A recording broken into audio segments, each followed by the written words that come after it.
two types of human trafficking that we're seeing a lot of in our country. There's international trafficking, and we know that close to 18,000 victims come across our border every year. They're lured under false pretenses, brought into the United States. Houston has become a hub for this international human trafficking, where these young girls are brought and they work in cantinas in Houston, but mostly they're beaten, they're drugged, they're raped into submission before being sent to clandestine brothels all across the country.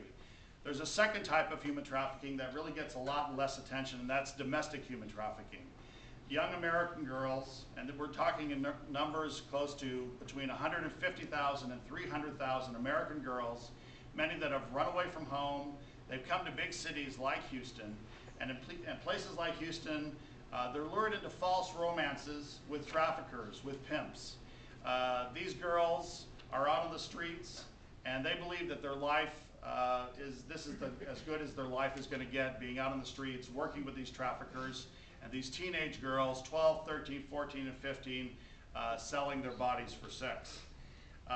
It's not a pretty picture when we talk about trafficking. It's especially not a pretty picture when you talk about the trafficking of young girls in our country.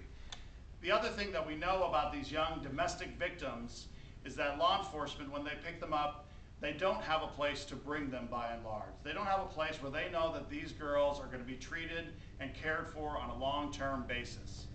Most recently, we had a case at the Texas Supreme Court, the case of BW, where the Texas Supreme Court ruled that these types of girls, especially under the age of 14, were victims and cannot be treated as criminals. And being treated as criminals has been the only way that we've been able to treat many of these girls, is to charge them with something and then hold them while we treat them. Now the tide is turning on this, and so we know that these girls are victims, they should be treated as victims, and the law is with us that these girls should be victims.